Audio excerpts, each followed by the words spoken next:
Welcome back to Thunderdome for another edition of Bull with Andy Carlson. Sitting here with my partner in crime, Uncle Nick. Follow him on Twitter at Nick-a-son. Hey, how's it going? Good, doing good, Andy. How you doing? Follow me on Twitter at Andy Carlson Show. I realize this. So I've probably done 500 podcasts or whatever, sure. Maybe 150 guests throughout. And you know how you always exchange niceties at the beginning? Oh, hey, how's it going? How are you? I never answer.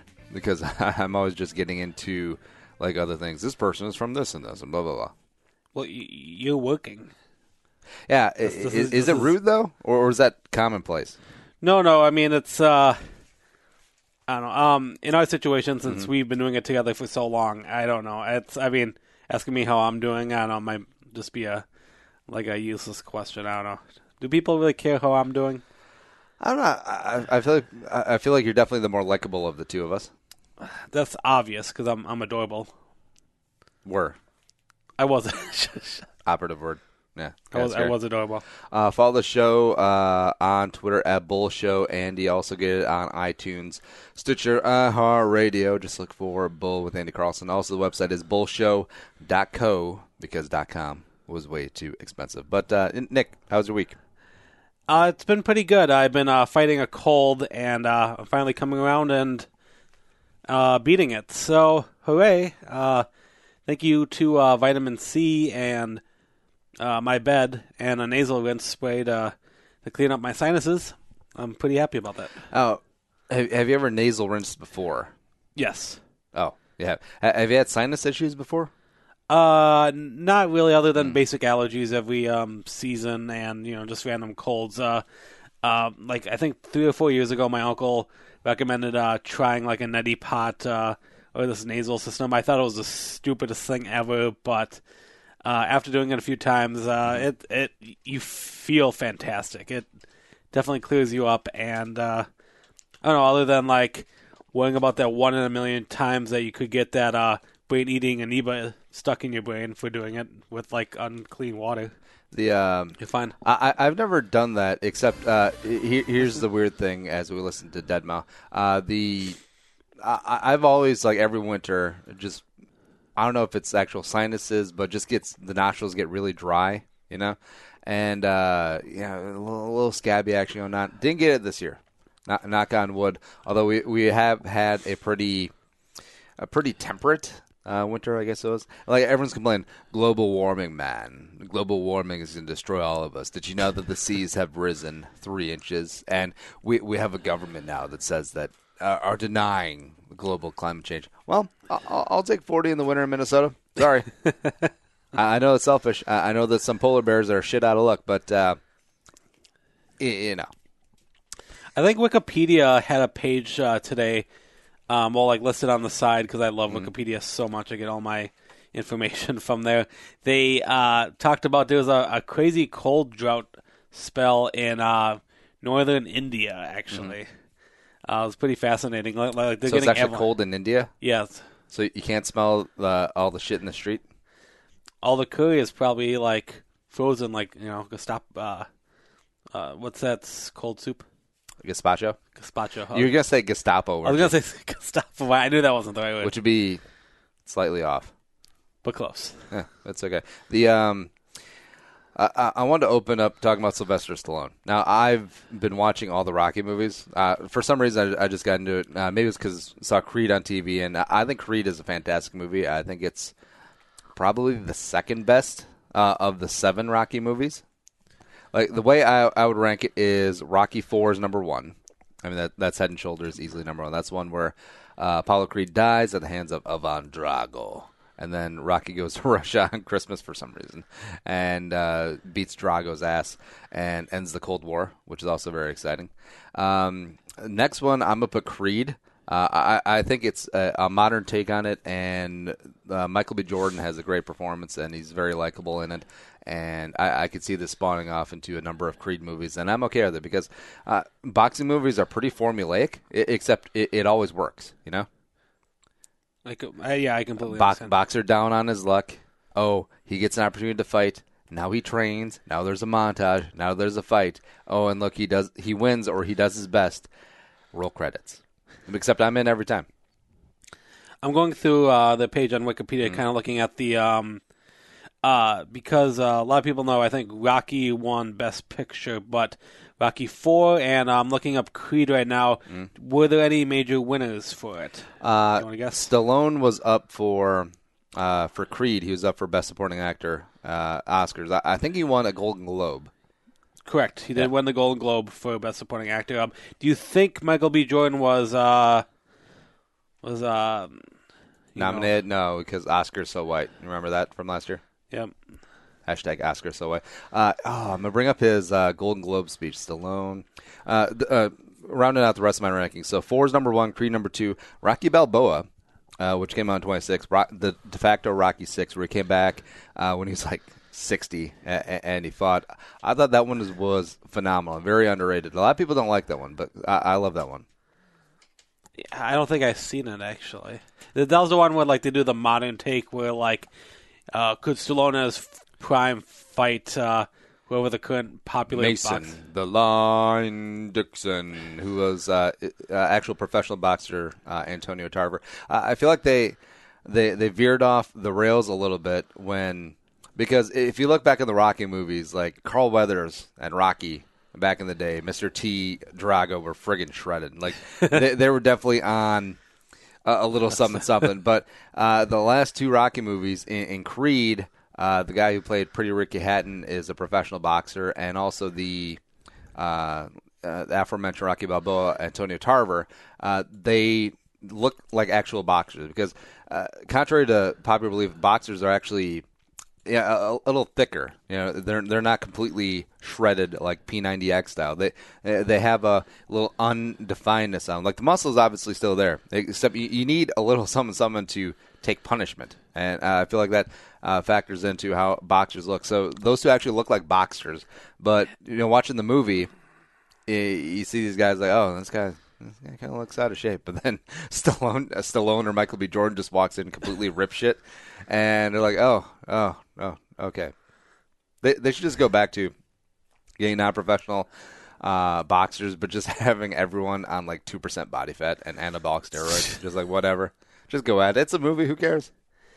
I mean, a lot of them more of like heavyweight boxers compared to like the most modern stuff that we see nowadays are the young flame Mayweathers, Pacquiao's, De La Hoya kind of. Well, definitely lightweights, middleweights, welterweights is going to be the heavier end, and like also throughout the Rocky movies, it's crazy because you look at heavyweight boxers now, they're very well marbled, put in beef terms, and Stallone and Apollo Creed, like they were the heavyweight division. Like Carl Weathers, I'm gonna pull a picture of Carl Weathers, and baby, you got Stu going. Oh, what was that show? Arrested Development. Yeah.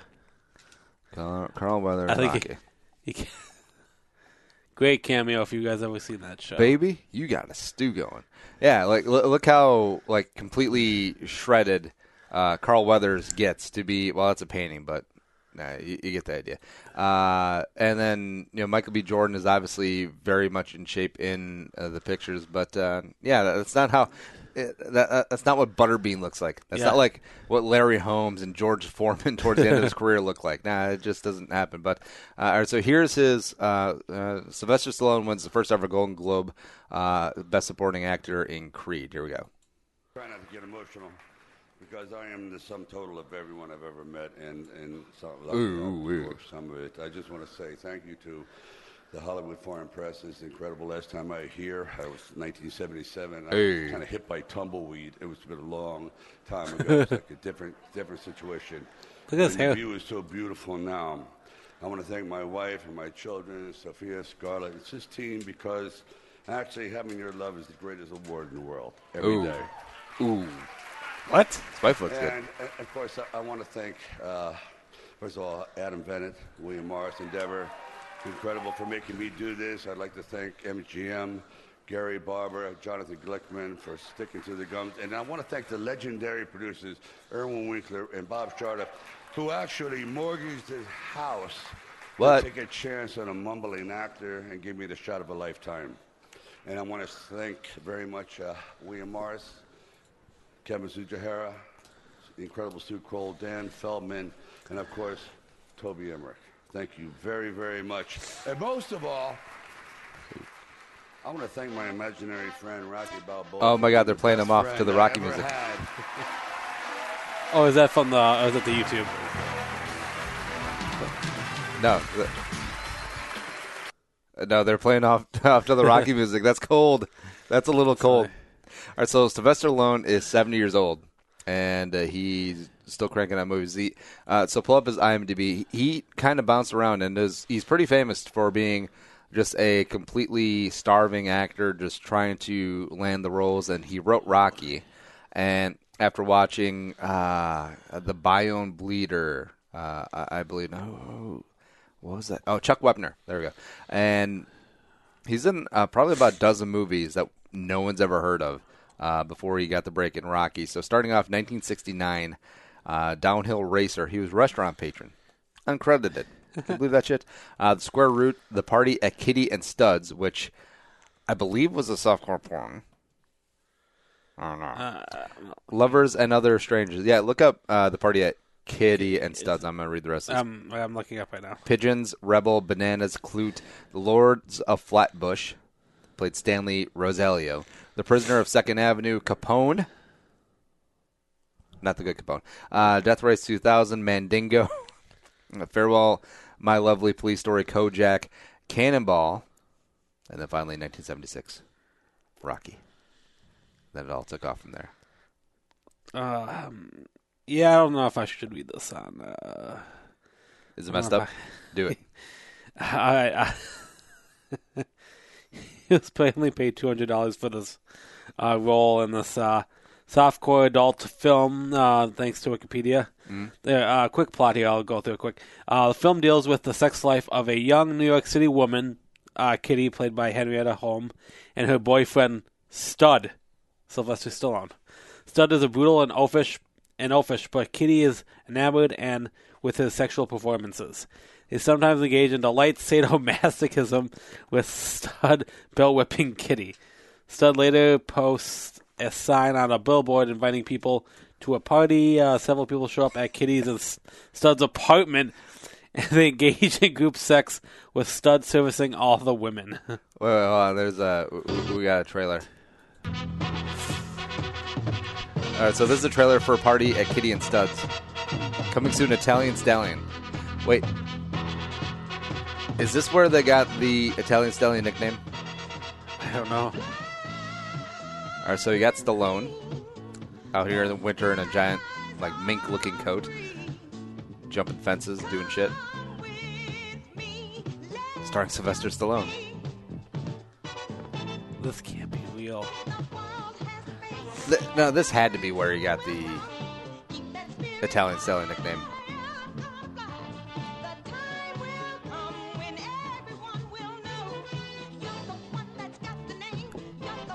Oh, is that Kitty? Hey.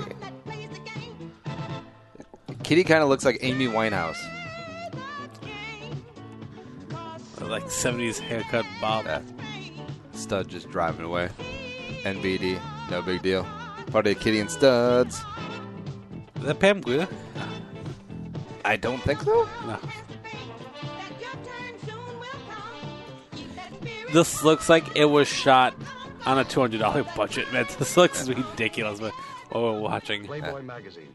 Oh. September 1978. Playboy. What about that porn film you were supposed to have starred in? Stallone. I was starving when I did it. I was desperate. You know, when you're hungry, you do a lot of things you wouldn't ordinarily do. Like chug on a lot of... Producers would like to remind you that if the frank portrayal of sex offends you, please do not attend this film. It's like just run the projector. It's like a random... Italian Stallion. Rated X. Oh, X. No one under 18 admitted. Damn. What do you? What's your favorite Stallone movie? I do like the recent movies that come out. The action film. I was gonna say the Avengers. No, it's not the Avengers. The Expendables. Yeah. They have been great. Obviously, can't talk about Stallone without mentioning the Rambo movies. Very entertaining. Yeah, you forget about the Rambo movies and also the over the top Oh my God, he's trying to win. He's trying to win his kid through arm wrestling. This sounds like a great idea for a movie. Yeah, I forgot about that one. Let's see. Also, Cliffhanger. Demolition Man, which I think was a pretty underrated movie. Him and Wesley Snipes, Sandra Bullock. Sandra Bullock, yeah. Yeah. Yeah, I mean, people know him through Rockies, but the 90s, he had a number of, I think, popular hits. Oh, yes. Yep. He played the bad guy in Spy Kids 3. Like that's where you're like, all right, let's just give him some money to do his bad guy role. Also, the very underrated Driven from 2001, the one about F1 racing. I don't remember that one. I think that movie is quietly very, very good. I'm not gonna lie, I greatly enjoyed Driven. Also in Get Carter. Judge Dredd. Judge Dredd. Daylight. I'm the law. And then, of course, they rebooted Rocky. Well, not reboot, but another sequel, Rocky Balboa. Rambo. Oh, the modern Rambo one. I completely forgot that one. He's in the Zookeeper. Of course, you get to Expendables, Creed, and, of course, the Expendables 4 coming out. He's also in Guardians of the Galaxy 2 in an unnamed role. Interesting. Now, you said that Kurt Russell is going to be Star-Lord's dad, Chris Pratt's dad. I think that was what the rumors were, early speculations, because he's in it, and I think when I was watching a few months ago, a lot of the trailers I saw, a lot of the people I follow online was hinting at it was supposed to be Kurt Russell. Well, no, we noticed this too, is that he's never been in like a true rom-com, like a true guy meets girl, and then they have some difficulties, but then it works out. Not really. Yeah. Although you did mention "Stop or My Mom Will Shoot." That was, which we have the trailer for. Okay, so a lot of people I think know this one. Heard rumors of it. This came out in the early '90s. I loved it. I love this one. This is my guilty pleasure. Love. 1992. Looks like he's gonna do it. This is Leslie Parks for Channel 8 News. We've just arrived downtown at 4th and Main, where a man has gone out onto the ledge of a building, apparently despondent about his mother. Hey, don't jump, man. There still. Hey, kid. Hey, you don't tell me what to do, though. You stay right there. I'm doing it. I'm gonna do it. No. Let him do it. I'm doing it. I'm doing it. You stay away from me. You young man. Oh, no. That's Getty. I know I'm not your mother, but I am a mother, and I was just thinking you could talk to me if that's all right. This is serious up here. Yeah, hey, let it talk. What do you want? I just want you to know that young man next to you is my son. Mom, stay out of this, okay? And God knows he and I have had our difficulties over the years. You see, he was very small for his age, and I made him this adorable little wig and a beautiful little dress. You had to wear a wig and a pretty little dress? Adorable? I thought I had things bad. Not close. Mom! Stop. Oh, please, you don't have anything I haven't seen before. Mom, would you turn around, please? Or my mom Both of you? will shoot. Your mom witnessed a murder. You witnessed a murder. Get it! We're gonna nail those turkeys. Oh, come on, Gwen. She's supposed to go back Monday. Watch out! Look, you can already see he's going to have very nice equipment. Would you like me to drive? No! So clean and shiny. He's going to have the cleanest gun at the precinct. I'd say she loves you, Joe. No, my son's is much bigger. Mom! Sylvester Stallone Put a machine gun off the back of a van? and Estelle Getty. I wanted it to be a surprise. It is! Stop. Or my mom will shoot! By the way, girls, Joe is still single. Officer, secure that megaphone!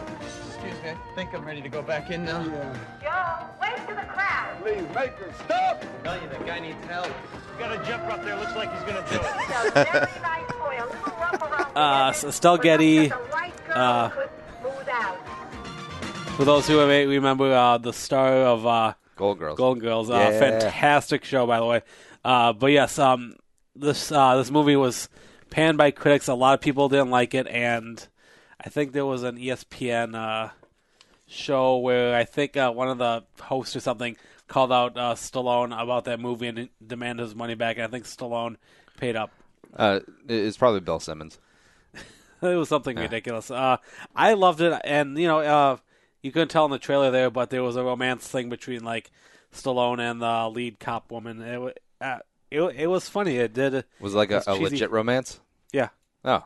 It was like they were together, but then they broke up and like them getting back together type of thing, and the mom involved. It was a good movie. All right, so let's see here. He's been married 3 times to Sasha Chak, 1974 to 85. So once the checks started rolling in, peace out, Sasha. Bridget Nielsen, 85 to 87. Is that? That's what's her name from Flava Flav. Yeah, and it's what's her name from Rocky 4. No, I think that's Bridget Nielsen. Is it? I think so. Oh. That would make sense. Then last is Jennifer Flavin, current wife. 5 kids, also the relative of Frank Stallone. Oh, really? Oh, yeah. Oh, yeah, the brothers. Huh. Neat. Frank Stallone is a musician. It doesn't matter.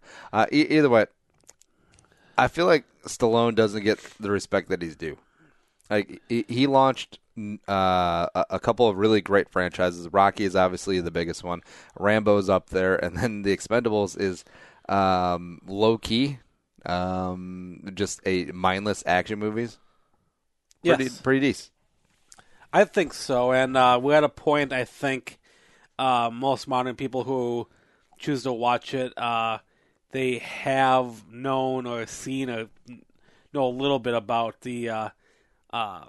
The age of the stars of those movies, where they come from. The origins of like Rambo, Rocky, the Lethal Weapons. It's all that stuff. What people love about movies. I mean, they made movies for people who like to see stuff blown up. And speaking of which, The Expendables, the first one, 2010, the film that had everybody. Also, Drago. Yes. They are the world's greatest mercenaries. The only life they've ever known fighting is war. Oh.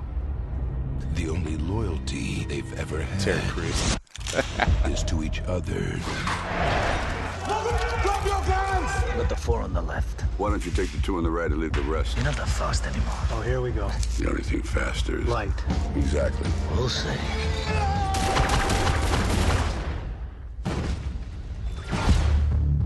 Well, I got 3 pieces of work. 2 a walk in the park and 1 to hell and back. So, we are working for the agency. I gotta recon this island first. The only thing you need to know is the job's real and the money's real. Give this job to my friend here. He loves playing in the jungle, right? Right. It's his problem. Oh, yeah. Schwarzenegger and Bruce Willis, like miniature cameos. Is that the contact? Follow me, please. People who fight back are killed. Now you have a dying place.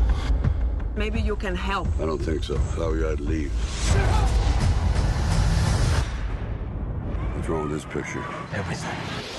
We don't have the manpower, the firepower. We'd be dead in the water. Ray, they got a small army. What do we got? 4.5 men. That's so funny. Gently. That's not easy being your friend. Who is quite old. Yeah. We will kill this American disease. I promised myself I want to die for something that counts. People live through terrible times, but you must believe you can survive.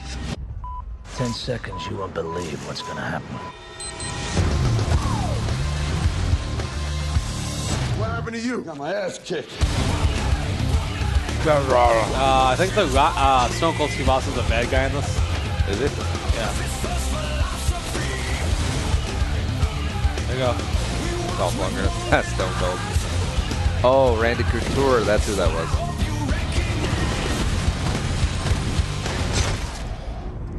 It's Stallone.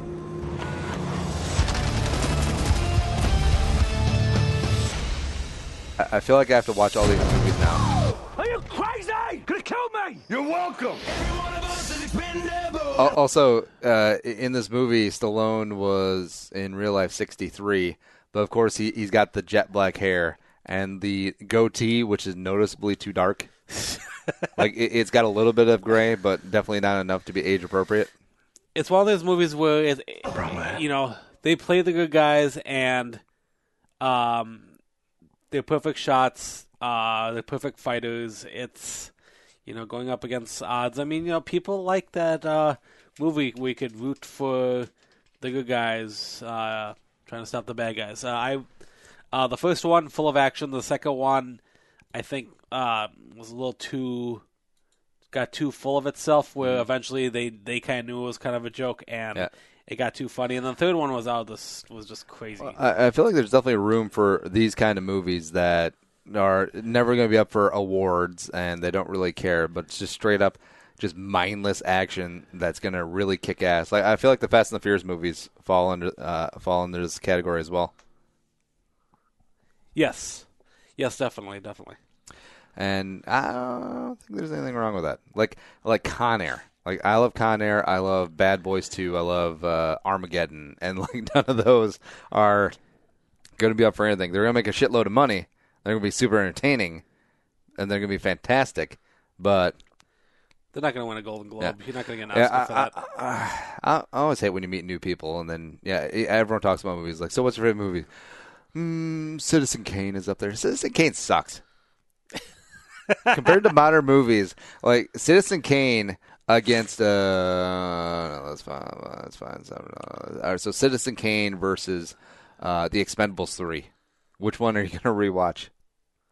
Maybe 3. Yeah. Because I get it. Citizen Kane is an important movie in the grand scope of cinema, but it's boring as shit. It's boring as shit, motherfucker. Yeah. Also, have you ever seen the movie The Losers? No, I have not. Very underrated movie. It's got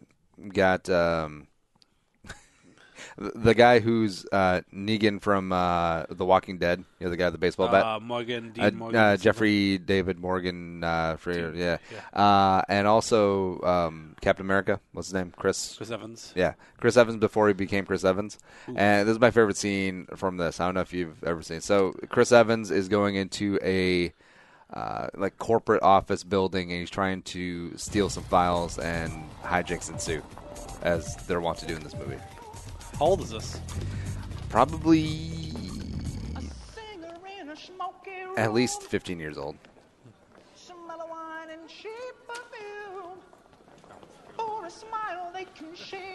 All right, so Chris Evans walking in, delivery guy, got the iPod in, singing Journey. Glasses? Yeah. Glasses, and you can definitely tell the era of this because he's got frosted tips.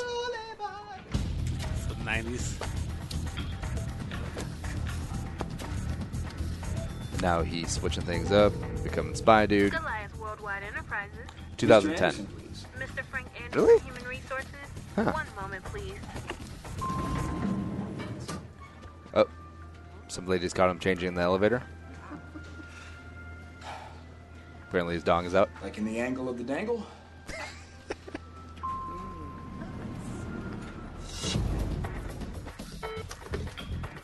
Mrs. Anderson. Mr. Anderson, this is Richard Kurtz from Internal Security. I'm wondering if you'd be kind enough to make your way to the lobby. Can I ask what this is about? Well, it's a matter of somewhat sensitive nature involving an individual exposing himself to women in the elevator. Nasty business, really. Best discussed in person. All right. I'm on my way. I'll see you there. And now he's dressed up as the tech guy. Sneaking in, stealing files, stealing copies.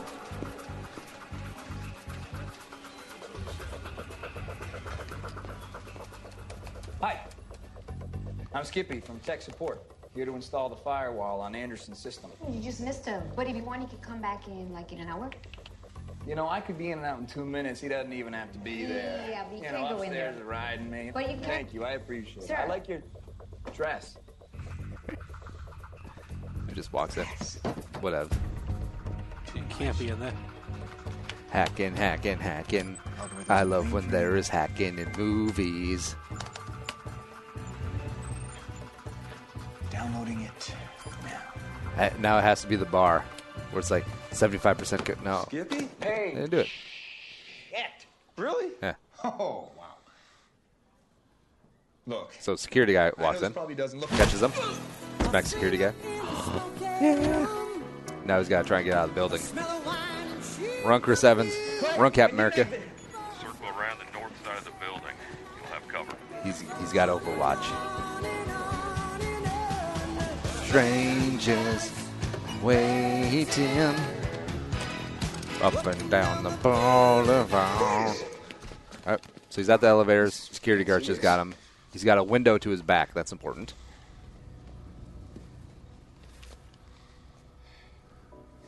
Now he's making finger guns. I'm warning you. I am a lethal killing machine. It was a secret government experiment. Did stuff to me. Spooky stuff. Anal stuff. Turned me into a dangerous telekinetic. As the ancient Tibetan philosophy states, don't start none, won't be none.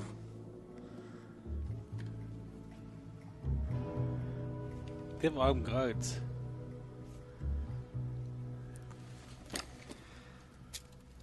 Telekinetic way out of this. Sniper just popped his security guard right in the vest. It's important that they're all wearing bulletproof vests. Face down, or I'll make your heart stop beating with my mind.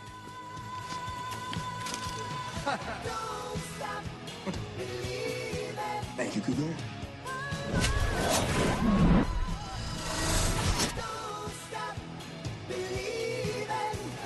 And he's got sniper cover. That's some just no name guy. For some reason, I love that freaking movie. I'll have to look I that don't know up. why. Maybe we should watch it this weekend. It's exciting stuff. So Super Bowl's coming up this weekend, and listeners hearing this will obviously be after the Super Bowl. But you're going to make nachos. I'm making nachos. What's going to be your secret recipe? What's the Colonel Sanders secret sauce?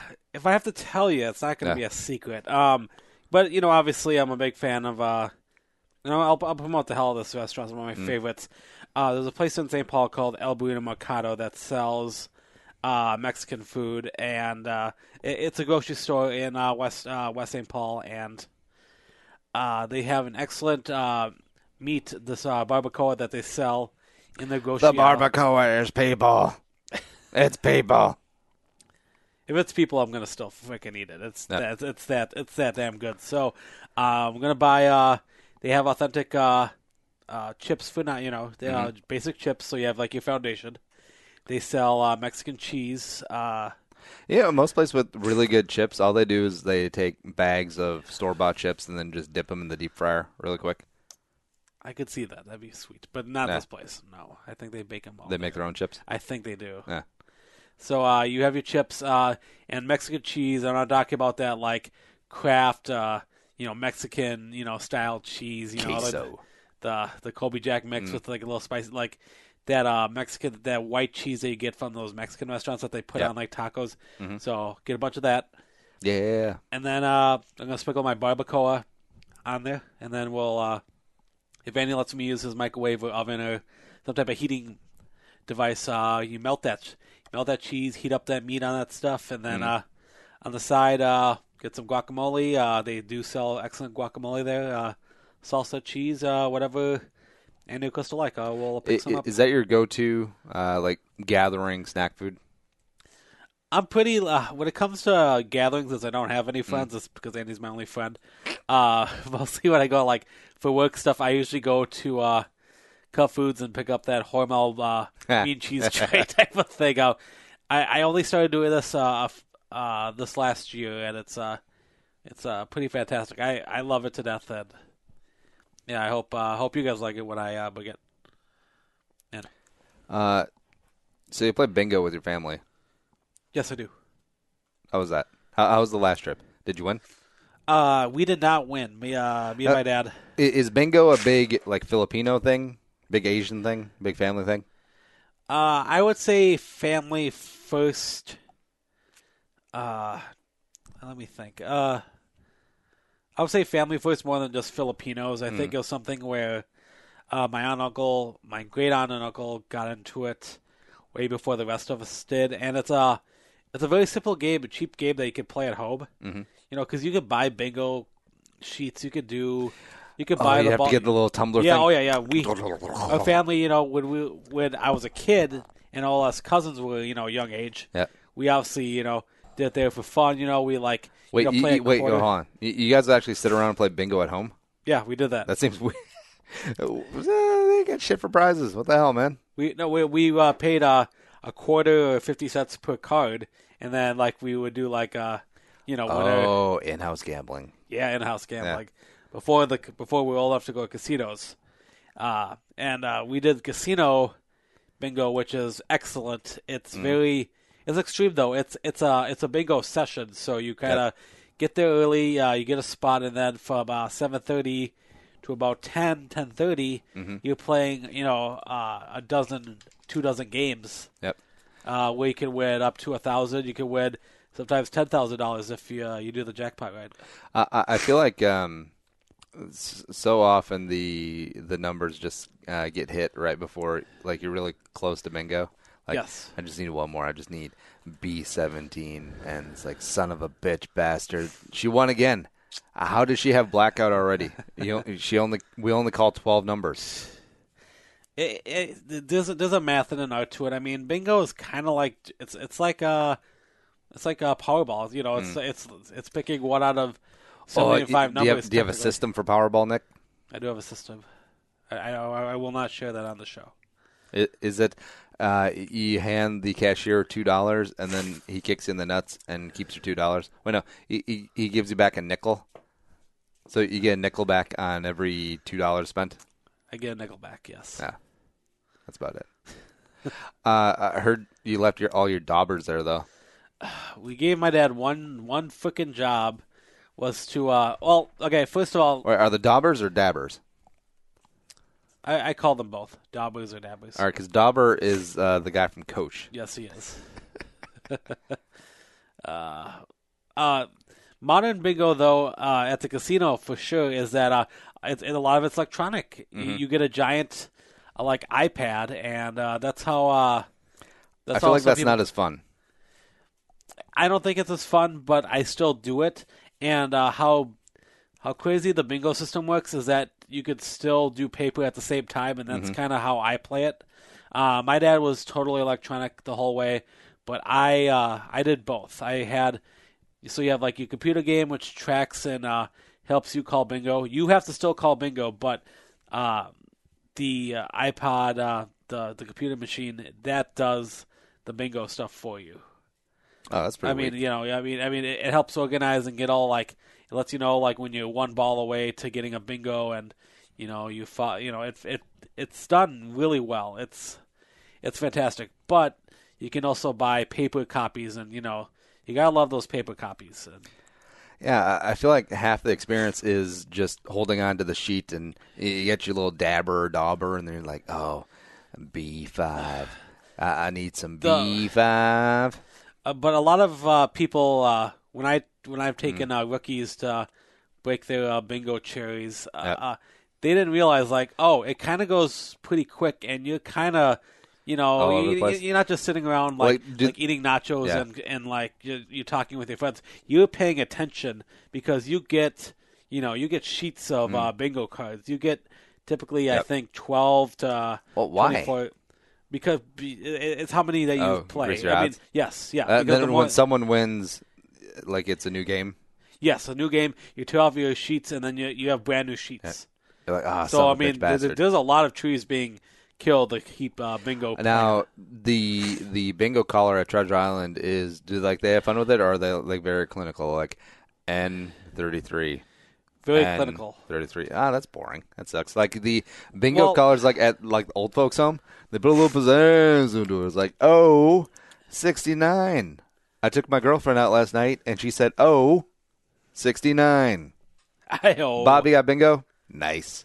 Hi-oh. No, not this one. This was a, I know Treasure Island has a cosmic bingo, so after 10, they bring in strobe lights and light music, and I feel like that's gonna impede, especially old people's ability to keep things up. Yeah. How did Grandma die? Well, she died doing what she loved, playing bingo with a strobe light in her face. Because it's trying to get to the young kids. I feel like I would be a good bingo caller. I went to the doctor, and he said I need some more B12. I went on the interstate. I hopped on I-22. I wonder where I-22 is. Did you ever notice that all the north-south interstates are odd numbers and the east-west ones are even? I think they purposely try to do that. I think to keep it organized. All right, so now I wonder where I-22 is. Did you ever want to just drive the entire length of I-90? Because it goes from Seattle to Massachusetts or to Boston. Does it really? Yeah. No, not really. I think 94 I was more interested in, or after I kind of did it with our friends Tom and Betsy. I think there's like a thing where you can take 35 like south all the way to, or like it's not just like general 35 down through Texas, but I think there's like a Trail of the Stars or something where you go from like St. Paul to St. Louis for sure. Mm-hmm. I always wanted to keep going with that. All right, so I-22 goes from Alabama to Mississippi. It's a pretty short one, so screw that. It's I-90. You can start off in Seattle. Okay. Then you trek through the top of Idaho, through Montana, dip down into Wyoming, all the way across South Dakota. Good luck with that. I'm guessing the stretch from the western edge of South Dakota over to Rochester is probably just complete shit. That's... Because before that, Montana and Wyoming is beautiful country, and once you get like east of Rochester, you got something to look at as you go through Wisconsin down to Chicago. But man, it's flat. Man, that's when you download a good podcast to get some good. You're driving radio. The long way through South Dakota. Like I remember when so my uncle. And his family live in Kansas City, and we used to take a trip once a year, every other year, and just drive down 35 straight down and go through Iowa, like north to south. I thought that was long. No, but this is like 50% longer, and that'd be terrible. So I-90, then it goes through Chicago, then Hammond, Indiana, up through the top edge of Ohio, Pennsylvania, New York. I think you probably sneak through like Rochester, New York. Oh, we hit both Rochester, not 990. Boom. And then eventually all the way through Massachusetts to Boston. So I think that'd be a fun trip. Except for that middle part where you want to kill yourself. What was the farthest you've ever driven on 90? Driven? Probably Chicago. Because I've been to Seattle a couple times when I was a kid, except we took the train out there. Okay. Yeah. And I haven't really gone anywhere east. I'm trying to think the farthest east I've ever been. I guess if Florida, if you count that as east. But I haven't, like, the farthest northeast I've been is maybe I went to Cleveland once. Oh, really? Yeah. So I don't think I've ever stepped foot in Pennsylvania, New York, any of those states. Okay. Which is something I should rectify. Crystal definitely wants to do that. No, when Muggsy gets older. I've gone 90 to Sioux Falls, and I've gone, I think, 90 going straight to Chicago. Past Chicago, I think.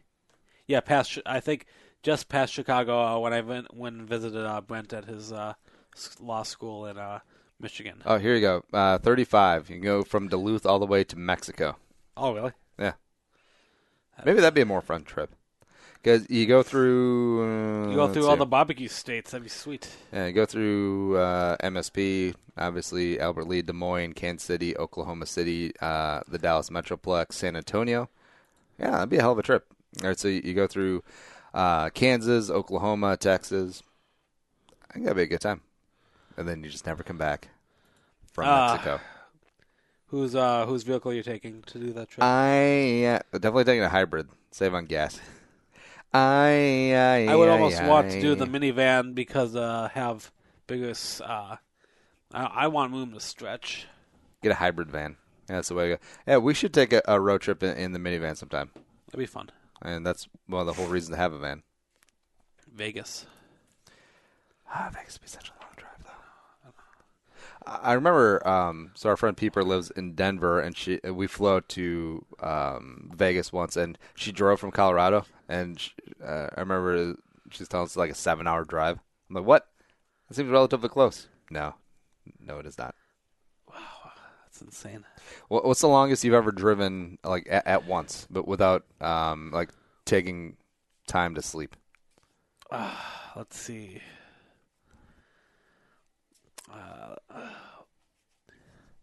Oh, yeah. Shit. Probably when I went to visit my buddy Brent in Ann Arbor. I think I did that. Ann Arbor is a whore. God, I think that's a 13-hour drive. I don't think I was stopping for bathroom and gas breaks. I did that straight because I had to go back to work or something. All right, so did you do it during the day? Oh yeah, during the day. All right, so that is a 9-hour and 34-minute drive. So you're full of shit, Nick. What? Yeah. St. Paul to Ann Arbor, 9.5 hours. No way. That's at least 12. You should just cut through Lake Michigan. And I cut through Lake Michigan. Wow, did you black out? Were you in the ditch for 4 hours? I guess that would have made sense. Maybe I did. I don't know. Well, yeah. Chicago construction, please. That slows you down. Yeah, I suppose. What else you got today, Nick? What else do I have? Anything interesting coming up? Let's see. Super Bowl, no. No, nothing exciting, I don't think. Follow Nick on Twitter. He's at Nickerson. What's the best thing you've tweeted recently? Tweeted? I think I retweeted. I think I was tagged in some photos, I think by you, and I think I called back people on something. I don't remember. Bam, kablam. Follow me on Twitter at Andy Carlson Show. Follow the show. Bull Show. Andy is the Twitter handle. Allie is running things up in there. Also like us on Facebook. We need you there. The website is bullshow.co because .com is way too expensive. And check out our YouTube channel for more shenanigans as well. But for Nickerson, I'm Andy saying Annyeong, sayonara, and bye-bye. Thanks for tuning in. Another episode of Boo.